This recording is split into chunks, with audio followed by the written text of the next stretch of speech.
তো সেই কেকের জন্য আসলে একটা আম ছিল অল্প, তো সেইটা দিয়ে কেকটা বানাবো। একটা ছোট করে একটা কেক হবে আর কি। তো আমি এখানে চিনি নিয়ে নিয়েছি আর এখানে রিফাইন অয়েল নিয়েছি।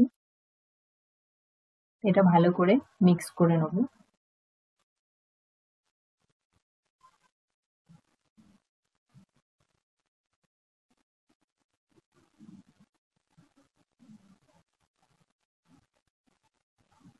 আর এর মধ্যেই আমের পাল্পটা দিয়ে দিচ্ছি।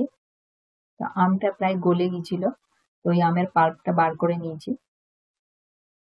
এবার একসাথে ভালো করে মিক্স করে নেবো যাতে চিনিগুলো আর কি মিশে যায় ভালোভাবে। চাইলে কিন্তু এটা মিক্সারে করা যেতে পারে। তো দেখুন ভালোভাবে মিক্স হয়ে গেছে। এরপর এতে এবার আটা বা ময়দা যে দিয়ে বানাবেন, তো নর্মালি তো সবাই ময়দা দিয়ে বানায়, তো আমি একটু হেলদি হিসাবে আমি আটা দিয়েই বানাচ্ছি। ময়দা আমরা আসলে একটু বাড়িতে অ্যাভয়েডই করি, লুচি সমস্ত কিছু করলে আটারই করি। এখানে আটা নিলাম, বেকিং পাউডার আর বেকিং সোডা সমস্ত পরিমাণ মতন দিয়ে এরপর একটু ছেনে নিচ্ছি।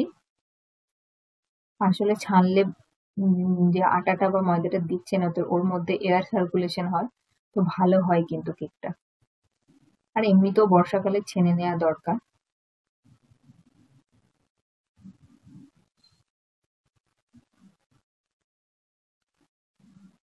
এরপর আস্তে আস্তে ভালোভাবে মিক্স করে দেবো।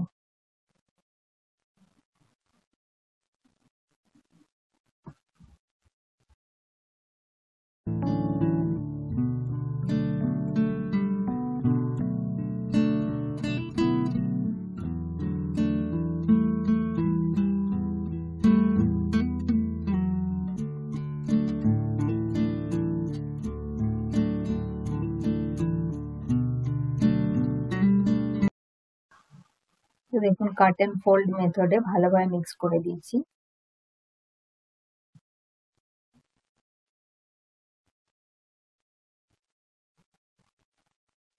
এরপর আমি এটা মাইক্রো ওভেনে বানাবো। তো ওই মাইক্রো ওভেন সেফ যে একটা বাউল আছে ওর মধ্যে আমি একটা রেখেছি পেপার, তার মধ্যে ভালো করে অয়েল বুলিয়ে নিয়েছি। এরপর আমি এই মিক্সচারটা দিয়ে দিচ্ছি। আর এদিকে আমি মাইক্রো ওভেনটা প্রি হিট করতেও দিয়েছি।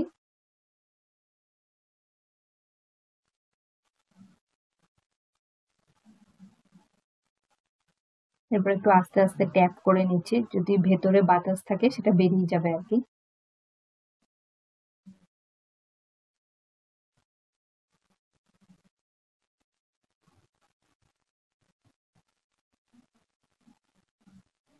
তো এদিকে মাইক্রো ওভেন প্রি হিট করা হয়ে গেছে।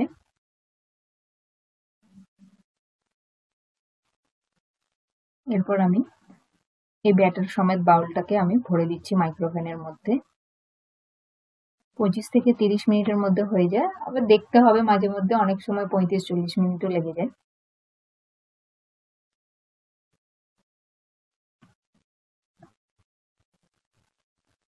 তো দেখুন হয়ে যাবার পর যখন ঠান্ডা হয়ে গেছে তখন আমি বার করেছি।